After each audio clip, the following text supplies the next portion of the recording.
Welcome everybody to today's episode of Pitching Passion with Jun Tanaka. Who doesn't like food? We've got here a chef and the owner of the Ninth in London. Hopefully our world's going to be opened up to his world, sharing the light onto what it's like to be a chef, the world of food today, hospitality, looking after people, not looking after just customers, but looking after the team, which is something you take great pride in. Just to give you a bit of context into Jun. Jun began your culinary career at age 19 working at the Gavroche, where you embarked on your first apprenticeship under the mentorship of the Roux brothers, which there was a 2-year waiting list, right? Yeah, at that time there was. A man of great ambition. You wrote to the top 3 restaurants. They were the ones that responded, right? Yeah, I was luck. I was 19 years old, no experience in a kitchen. I was at a college, but it was hotel management. It was a 3-year course, and what happened was, after the first year, I got a letter sent to my home. I was living with my parents at that time, and the letter said, "Dear Mr. Tanaka, due to your lack of attendance, we won't require you to come back for the 3rd year." And then at that point, my dad sees this and says, "You're on your own." And then I say to him, because he was here working for a company, he knew all the best restaurants in London because he'd taken his clients there. So I said to him, "Tell me the top 3 restaurants in London right now." And he said, Le Gavroche, Chez Nico, and Marco Pierre White. So I wrote to all of them asking for a job and telling them that I was passionate about food. And Le Gavroche wrote back and asked for an interview. I was pure luck, honestly. And I rock up, 19 years old, to, at that time, the best restaurant in the country. And I can't remember the interview, to be honest with you, but it must have gone well because he offered me a job. Absolute baloney. Look at how you present yourself today. I arrived here thinking it was so immaculately done. You are clearly a serious man who has so much passion for this field. You have forged your path with great dedication, clearly. Just going back to the context, so following your training in classical French cuisine, you went on to work for some of the UK's greatest Michelin-starred chefs, including Nico Ladenis at Chez Nico, Phil Howard at The Square, and Marco Pierre White. You've also hosted your own television series in 2006 called Cooking It on Channel 4, and still to this day appear on TV on the likes of Saturday Kitchen and MasterChef, The Professionals, as well as having written a recipe book, Simple to Sensational. In 2015, you launched your solo venture, The Ninth, which is where we're here today on Charlotte Street in Fitzrovia, London, which quickly gained a Michelin-starred restaurant on the year of the opening, an accolade which it has retained since. Something that's super important to you, which we're definitely going to be digging into, is that in 2026, you were included for the first time in the Sunday Times Best Places to Work list. Jun, you're clearly an artist, painting brushes. Some brushstrokes we can see is, call it consumers, people from the outside. Yeah. We can taste the food, we can notice certain flavours, but we're never really going to fully get into your mind of the pleasures that you get and the dedication and the focus that you've had on doing what you do. What are the hidden treats and joys you get from what you're doing today? The joy of cooking is taking a beautiful seasonal ingredient and then creating something that you can smell, touch, see, taste within a few hours, a few minutes, a few days that people can really appreciate. And that creative process is something that I absolutely love. It's always different. It's endless because there are so many different ingredients and ideas. So that part of it, for me, is the most enjoyable. It's that creative aspect of it. And also with food, we're really privileged because people come to restaurants to celebrate weddings and anniversaries and special occasions, and they make memories in our restaurants. We have the opportunity to be a part of that memory, and it's quite a privilege to be able to do that. Different people get different experiences from cooking. Let's say you've had a long week of work, the work's pretty demanding, but you've got some friends coming around for a Saturday barbecue at yours. Yeah. Run us through the journey of excitement from the ideas to what you want to do to the outcome. If I'm cooking at home, I keep it super simple. I do not try to overcomplicate it. And I do think about the fact that if I've got friends coming over, I want to spend most of the time with them, enjoying myself. Yeah. So I keep it very simple. And a barbecue is generally what I do all the time, whether the weather's bad or It's your not. thing. It's your thing. Because it's less washing up. The flavour of the charcoal enhances the food. And generally, I always do seafood because it's really easy. And most people won't cook seafood on a barbecue at home. So for them, it's something different, a treat. So it could be a whole sea bass, a whole turbot, some red prawns, and serve that with different kinds of salads. Make the salads the day before. Have all the vinaigrettes made, and then the fish. A good tip for barbecuing fish on a barbecue is you get the whole fish and you leave it uncovered in the fridge to dry out for 24 hours. And what that does is it really almost dehydrates the skin, which it doesn't lose moisture. The outside skin becomes very dry. And then you turn it after 12 hours, so it's completely dry all over. And then that way, it won't stick to the barbecue. And you get a really crispy skin. So the way to cook fish is dry the skin out, lightly oil it, and then cook it on the barbecue. And vegetables. I feel like veg is such an undercooked food on barbecues. Do you agree with that? Because it just 100%. often Yeah. it's like a nightmare without the right tool. So guide us on the world of cooking veg on barbecues. Courgettes are really good on the barbecue. Asparagus when they're in season. I do peppers on the barbecue. And what it is, you want to keep them big pieces. So with a courgette, I'll just cut it in half. With a red pepper, I'll keep it whole. And you don't actually need to oil it to begin with. So you season it, let the vegetables soak up the seasoning. You put it on the grill, blacken it all over, and then you put olive oil, sherry vinegar, a little bit of thyme and garlic, and it's really easy. And I wouldn't do too much to it. Just roasted vegetable with kind of a bit of olive oil, garlic, seasoning, and a bit of sherry vinegar. Keep it simple. And do you find it very therapeutic, the actual process of cooking? No, not really. I don't find it stressful, but I've been doing it such a long time, for 35 years. I don't find it therapeutic. I go, what do I find therapeutic? Taking a walk out in nature. I enjoy going to the gym. Where's your mind go when you're going to cook us an amazing meal? Are you just focusing? Do you go into this world of just like you are completely zoning on one thing, No. or are you processing loads of different things in your world? When I'm at work, I'm super focused on what I'm doing, 100%. I don't think about anything else apart from the task that I'm doing. When I'm at home, I will listen to a podcast. My mind is completely somewhere else because the food that I'm cooking at that time is very easy and simple, and I don't really have to put much thought into it. And then I listen to, podcasts. I like learning new things every single day. So it will be podcasts on leadership, and it's basically leadership podcasts. Really? Yeah, I listen to 3 or 4 of them, and then I really enjoy it because I'm learning something new, and I feel like I'm really maximizing my time. I'm cooking and then learning something at the same time. And I do the same thing when I go to the gym. I listen to a podcast. So you're working out, getting healthy, and also hopefully learning something. Yeah. And jumping into food, you're so busy with running this restaurant. Where are you with your excitement for discovering new flavors, trying new things? The way we develop dishes at the Ninth, so Filippo, my business partner and executive chef, Erica, my head chef, myself will sit down and we'll look at what's in season. And then during the summertimes, you've got tomatoes and cherries and courgettes and green beans and broad beans. And we'll look at those ingredients and we'll look at our menu and think, okay, what do we need to change on this menu? And then it's a matter of combining different flavors. Everything that we do in terms of flavor combinations the foundation is classic. So it's nothing too out there. Personally, when I go out to eat, I enjoy classic flavors because I believe they're the ones that are the most delicious. So everything that we do are based on that kind of traditional combination of flavors. And so if it's lamb, artichokes is nice, beans, broad beans, peas, and that's the starting point.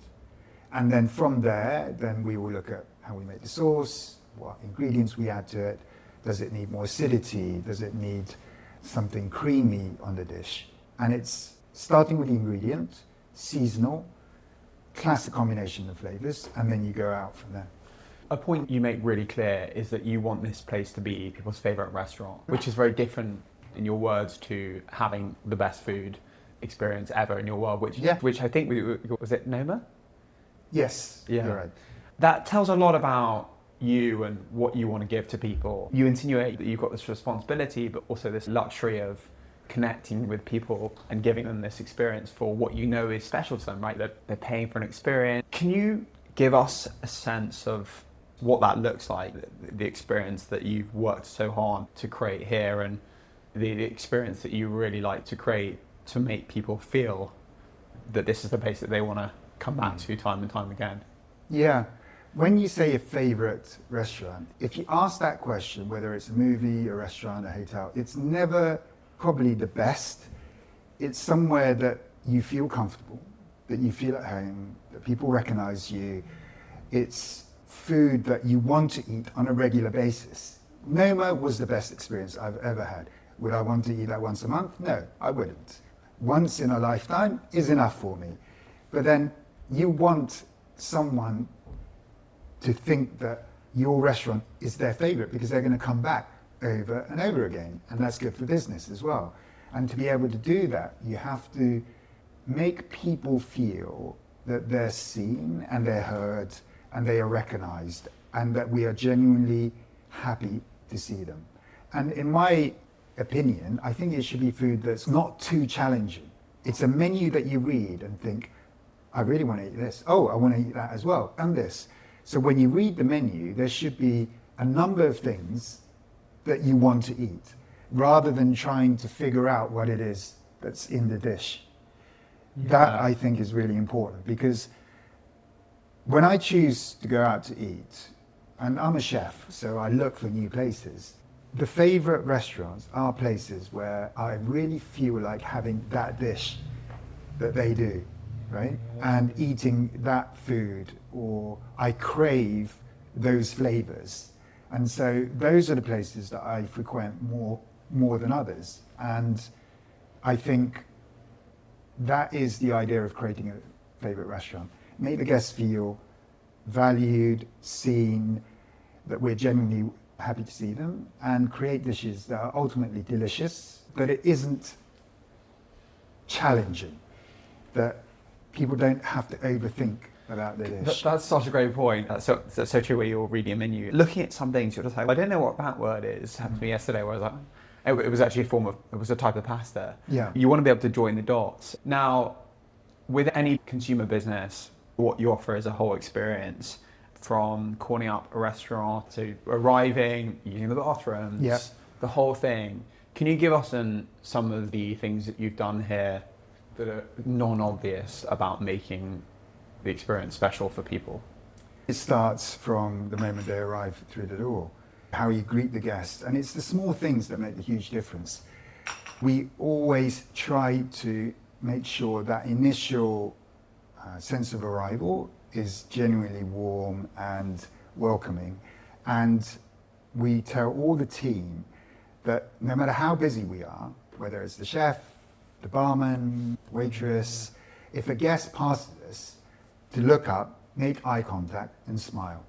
This is super important when they're arriving, when they're leaving, because that connection of being recognized and smiling at them, it really does make a difference. And it seems like a very small thing, but if everyone does it consistently all the time, makes a huge difference, because those things create that feeling around the restaurant. So when a guest leaves and they pass the barman, he looks up, smiles, say thank you very much, and then the receptionist, and then one of the waiters, and everyone does this, that makes a huge difference. The other thing is trying to anticipate the guest's needs. So we talk about this quite a lot in our briefings. When someone asks for something, you're too late. It's about anticipating what they need, which means that when we are there with the guest, when we are on the floor, it's to anticipate their needs and to be very present of what's going on. So you have to be really aware with your eyes, with your ears, looking around. Does that guest, oh, he's looking around, he must want something.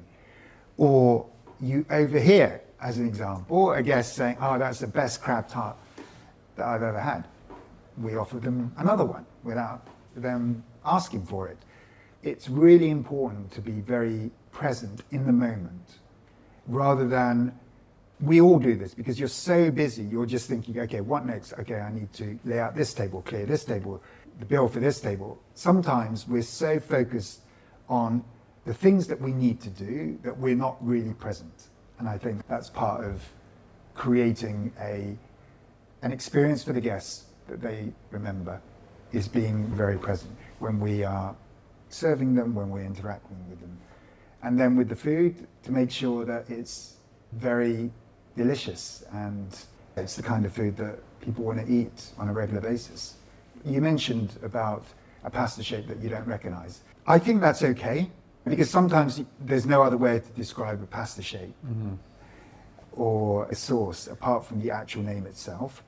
The waitress or the waiter needs to explain it, but how you write the menu, people should feel a connection to it. I understand why lamb goes with this. I get it. I can taste it. It's when you read a menu that you think, okay, why is that with this? I've never had this ingredient with this particular meat or fish. That's not to say that restaurants that do this aren't amazing, but to create a favorite restaurant and for what we do here, that's not. There must be so many processes and specific ways in which things are done, from pouring a glass of wine to taking an order, and different places do things differently.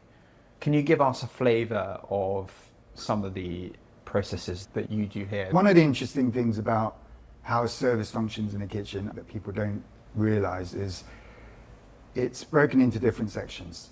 So our kitchen has a meat section, fish section, a vegetable section, a larder, which is starters, pastry section, and a pass. So there's 6 chefs, and each one is in charge of a particular section. So when you order the dishes, one chef will be cooking the fish, one chef will be cooking the meat, one chef will be doing the starters, one chef doing the vegetables, and then the pass is where I would work, or my executive chef, or my head chef. And what we do is, all the ingredients come onto what's called the pass, which is where we plate up all the dishes. Then we can taste everything, and then we plate it onto the plate, and then it goes out to the guests. So we are essentially the last person to check everything before the guest experiences or tastes the food. And it's coordinating all those different things at the same time to be able to plate up and send out to the guests. The communication within a kitchen is very short. You need to be to the point, because too many words just overcomplicate it. And the check comes on, we read out the checks, and it's all about checks being the orders, right? The orders, exactly. Yeah. We read out the orders, and then we will time everything, and we'll say, okay, how long for starters on table 12? And then it's in minutes. So we'll say, okay, 7 minutes. Okay, how long now? 5 minutes. 4, 3, 1 minute, plate up now. So everything is constant communication. A lot of it is time, and everyone is talking with each other about when to come up with their dishes. So everything, the guest gets it all at the same time. The mind is stretching, just trying to work out all of that. Yeah, it sounds a bit chaotic, but it's just how kitchens run, and you get used to it. How the waiters and waitresses interact with customers, are there particular ways that you like things to be done? The most important is that we are relaxed and warm and just genuinely welcoming. That for us is the most important thing. So service isn't stiff or polished, it's friendly, because we want the guest to feel at home. And sometimes you can walk into a restaurant that's super stiff and you feel slightly uncomfortable. We don't want that. We want everyone to feel that they can be themselves. That's an important part of being someone's favorite restaurant, is a place that you can relax, and you can be yourself. And looking around here, you can see some really wonderfully displayed wine bottles, some nice light. Were you involved in, for example, choosing the interior? We used Dale, he has Rosendale Design, interior designer. Okay. And then I was working with him for a year Yeah. before we opened this. I love New York and New York restaurants and that feel. And so when we found this site, he knew exactly what kind of feel that I was looking for. And again, it was about warm, welcoming, all those words, relaxed. We did this on a shoestring. It was really not a lot of money. He was so creative in coming up with this look. Something extraordinary happened here. One day, 2 a.m, you get a phone call, and Yes. it's the fire brigade. Yeah. They're calling to let you know that there's been a fire in your restaurant. Your world, and we're going to go into this and quite how accurate this is, but your world did change. You've made the comment that fire or no fire, you would have chosen to have had the fire in hindsight based on where things have gone for you from there. So the restaurant was shut for 8 months, right? Yeah.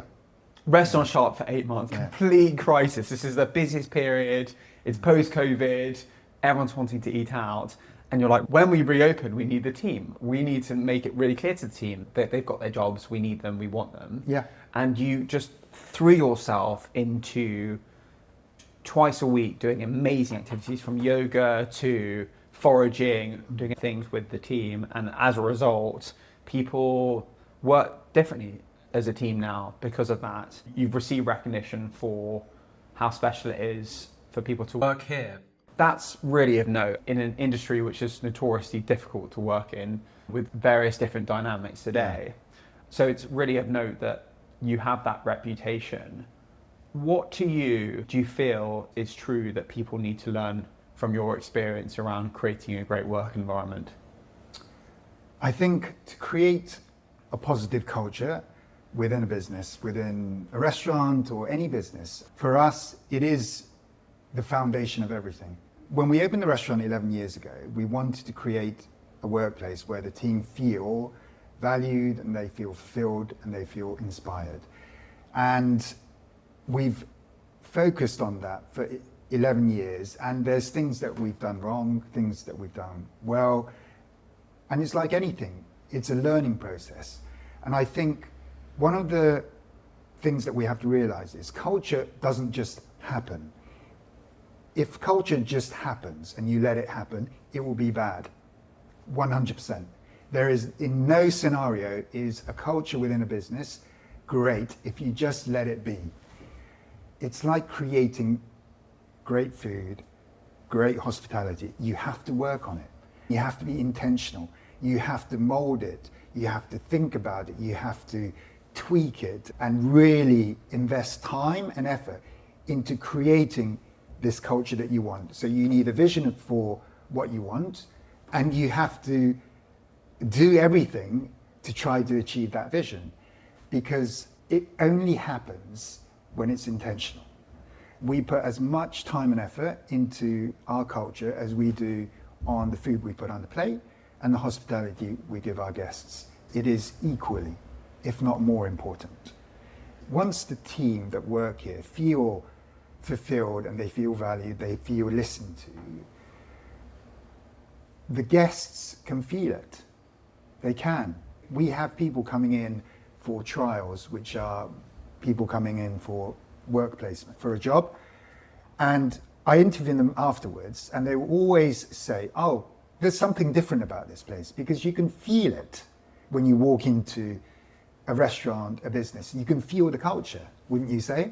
I always say that you step foot into a kitchen, within 2 minutes, you know what the culture is like, because you can feel it. Let's spring out. You're interviewing someone, working out if they're right for the job. You get a sense of what they're like. Obviously, people can be quite clever at projecting themselves in a certain way. Sure. Do you give them a package that explains story and the things you expect? What happens when you, for example, when you can hear a conversation with someone new and they're just talking to one of their colleagues in a way that to you doesn't match your culture?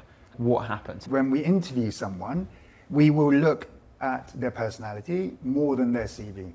Yeah, because we can teach people how to cook, we can teach people how to serve a guest. You can't teach personality. Yeah. Right? So we look for people that fit within our culture. This is really important. And you can tell, because they're coming for a day, which is a trial, and when you interview them, you can get the sense, the feeling. Sometimes we do get it wrong. And when we sit down, we talk to them, we explain how important our culture is. So even before they come in for a trial, they know how important this is to us. And if it's not something they're interested in, they wouldn't even come. So that's the beginning, is explaining who we are, what's important to us, and choosing people we believe that will fit into the culture. Once they start, we will sit down with them on a regular basis.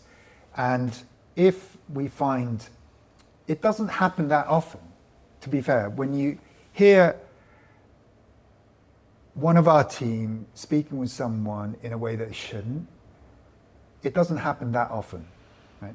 But when it does, we deal with it. We deal with it straight away. Straight away. Yeah, immediately. We don't let anything sit. Any kind of, even in the smallest things, we'll sit down with them and say, you can't do that. And these are the reasons why this won't happen again.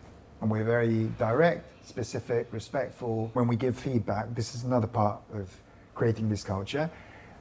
It has to be not about the person, it's about what they did or what they said.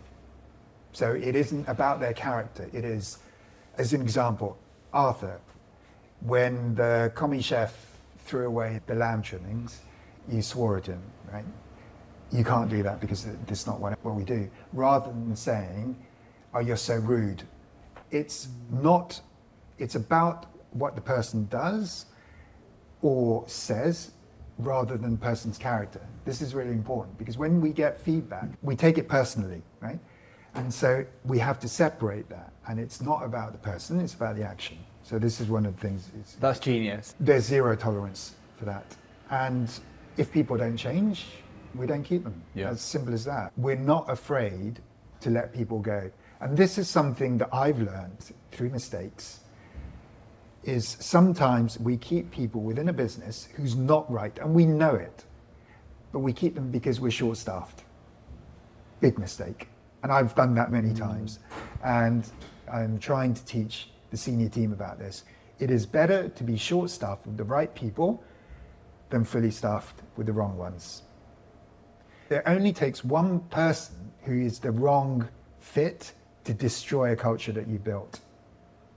And we have to be really aware of it because the culture is something, as I said, that you create, and it's lived every day by the people that work here. But then if you have one wrong person, it can destroy this culture you've built. So it's really important that when you see that, you let them go immediately. Reflecting on oneself, it can be helpful to slightly work out one's own behaviour, one's values, one's own culture. Clearly, you've done a lot of that, and you're leading and contributing and trying to work out the best way of doing things. What do you think is a helpful way for people to reflect on their own culture for themselves? I'll talk from a perspective of creating a positive culture within the restaurant. It has to start from the top. Otherwise, it doesn't work. Yeah. It has to start with the owner, the executive chef, the CEO. It has to start there. It's about setting that ambition, and it's a journey. It's not we're here, that's it. We improve every single day. Sometimes we do make mistakes, and then we learn from them and we improve. One of the most important skills of leadership is self-awareness. It's actually reflecting on areas that you know that you are weak, and also having people around you that will tell you as well. This is really important. What happens is that as the more senior we get in a position, in a business, in a restaurant, the less feedback we get. And so eventually you get to the very top and actually no one's giving you feedback. That's why you get a lot of leaders who are very self-aware, because no one tells them. I don't think that you shouldn't have done that, because whether it's out of maybe they're scared to say that, maybe they don't feel it's their place, but how are we supposed to improve, all of us, unless people give us feedback, because we have blind spots, right? Yeah. And those blind spots are areas that we need to improve. So we need to surround ourselves with people that are willing to give us honest feedback. And to be able to do that, you have to create a safe environment for them to be able to do that, which means that when you make a mistake, you own up to it, to everybody. You know what, hands up, I made a mistake. And even the smallest things, if I turn up 5 minutes late, I will apologize and say, I'm sorry, I turned up late, because I would expect everyone else to do exactly the same. And admitting that when you make mistakes and showing the team that actually it's okay to make the mistakes as long as you learn from them and improve, owning it and expressing that to all the team shows that actually it's okay and they feel safer to be more open. And the other thing is asking for people's opinions consistently, like all the time. I love the phrase, what do you think? I say that 20 times a day, constantly saying, what do you think? What do you think about this? What do you think? And really listening to them. It doesn't mean that you take every single idea that you're told, but it means that you're listening, you're understanding what they're saying, and sometimes they come up with great ideas which you implement. Yeah, a lot of this links as well to integrity and feeling connected to the team. Clearly, you've created an environment where people really feel like they're part of a ship, part of a team that they can add value to, and it's okay to mess up occasionally because that does happen in a team, right? But it's like sharing that. I think creating that psychologically safe environment, that is key. There's so many places that you are fearful of making a mistake. You are fearful of giving feedback to your boss. You don't know how they're going to react. Right? Creating a positive culture is leadership. It starts from the leadership and the leadership team, and setting the example for everyone else to follow in the way we show up to work in a positive way, how we communicate with everyone in a respectful way, how we ask for opinion, listen, give feedback. All these things has to be an example set by the senior team. And then the other thing is creating that safe environment where people feel that they can be open and honest and not scared to voice an opinion. Is there something you can think of, maybe it was a behaviour you heard about or an attribute that you've been like, wow, that's really something I would like to have more in my world and my team? Yeah, Jada, our GM, Filippo, our executive chef, they have real empathy, a lot. And it is a skill, and we should have more of that.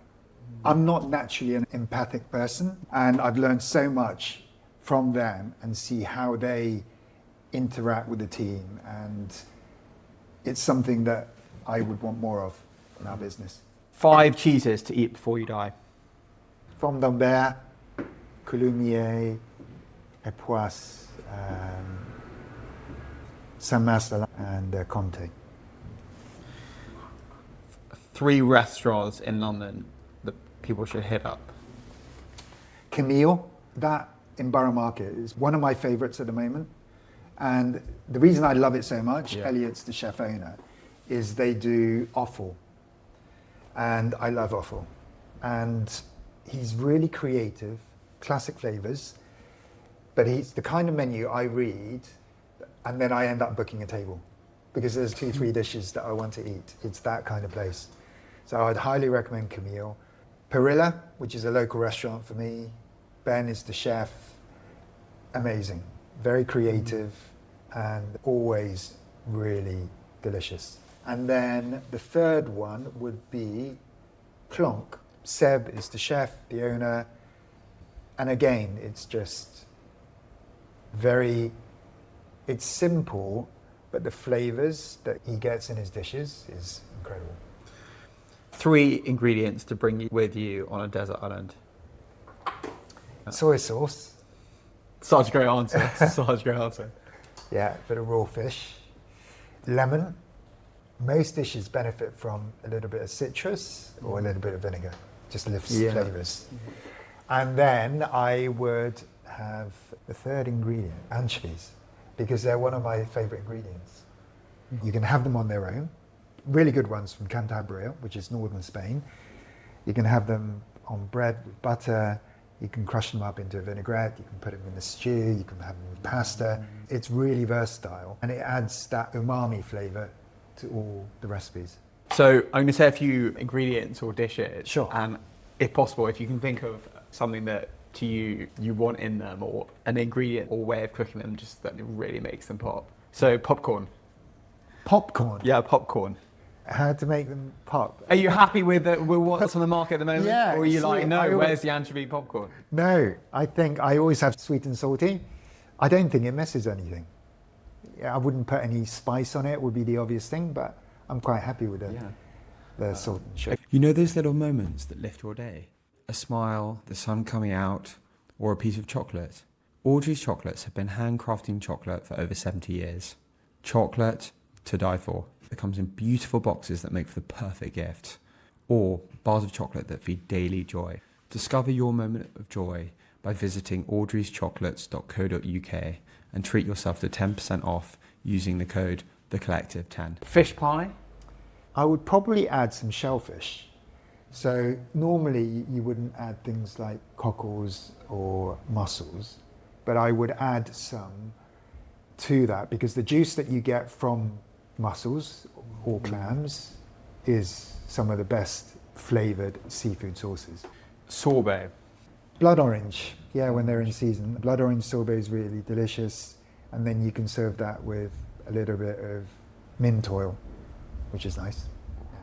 Eggs in the morning. How to make eggs fun in the morning? In Thailand, they do these eggs, which are really delicious, and they whisk them up, get as much air into them as possible. Super hot frying pan, bit of oil, and they throw all the eggs inside it, and it kind of puffs up a little bit, so almost a little bit like a souffle at the edges, and goes very crispy. And then sometimes they put them with oysters, which are 3 small things that hospitality people notice in a restaurant that maybe some other people won't. glasses not being perfectly polished. Make it personal rather than hospitality. What I notice is the greeting. The first person that greets me, I will notice whether it's warm or whether it's kind of business as usual. And that always stays with me. And then the other thing I notice is when a dish is lacking seasoning, which I think your kind of normal person wouldn't get as much. And it's a chef thing. We taste something and we notice straight away it's more seasoning or it's got too much.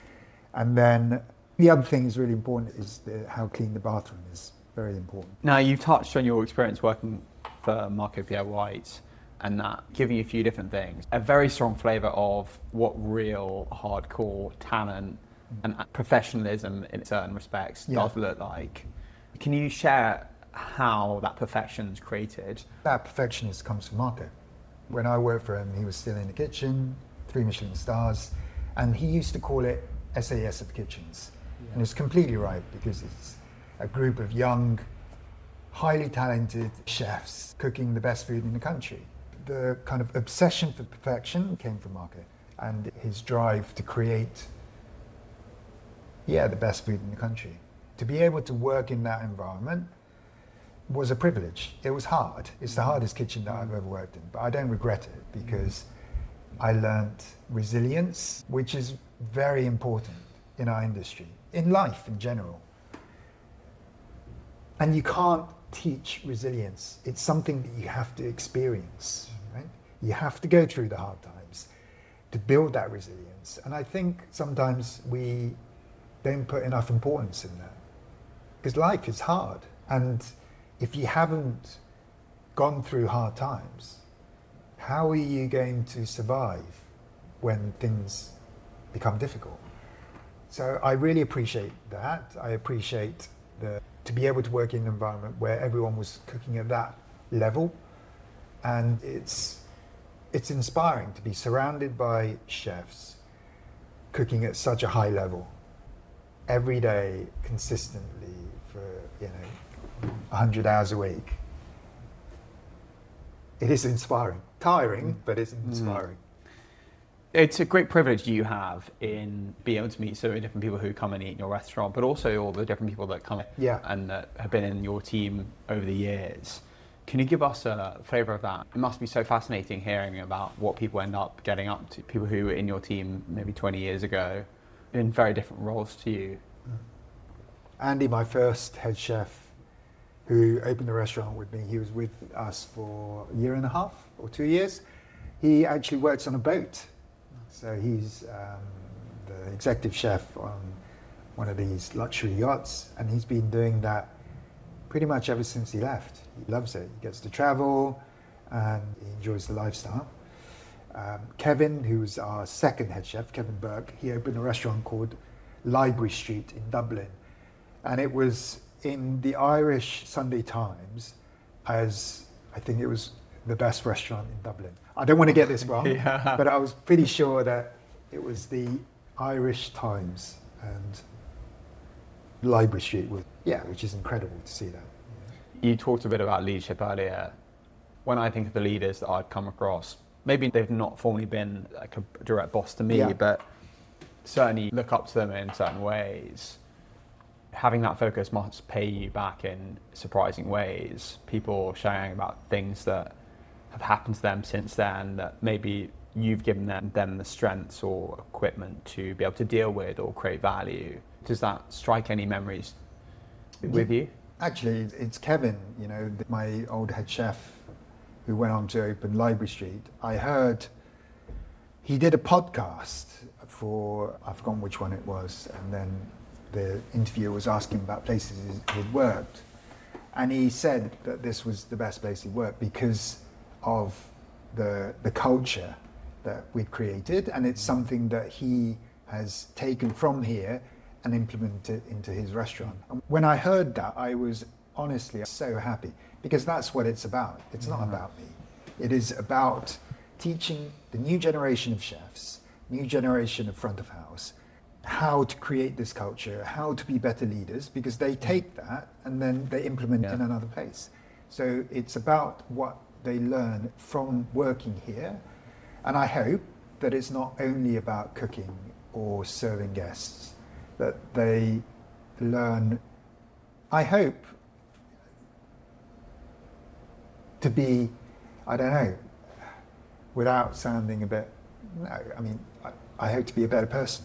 That's what I hope, because people work here, they spend most of their, day working, right? And so it is our responsibility to do everything we can to allow them to grow, not just in the skills, but also in their life and as a person.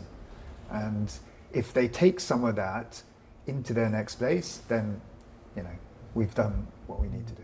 We're now going to just jump through some amazing photos of this dish here, for example. Just strikes me as something you talked about. Yeah. Creating emotions on a plate and creating a sense that a dish that people want to travel for. Yeah. Tell us about this dish. So this is cuttlefish malaredis. Malaredis is like a pasta in the shape of like a gnocchi. And then it's a cuttlefish ragu, which is a white ragu made with shallots, and fennel and coriander seeds. And then we make a stock out of dried squid. And then we finish that with some salty fingers and crispy squid. And this dish was created by my old sous chef, Ewan Golcher. Really talented, very creative, and it's really delicious. It's like a white seafood ragu, and the malaredis has this wonderful chewy texture, and we finish it with some butaga as well.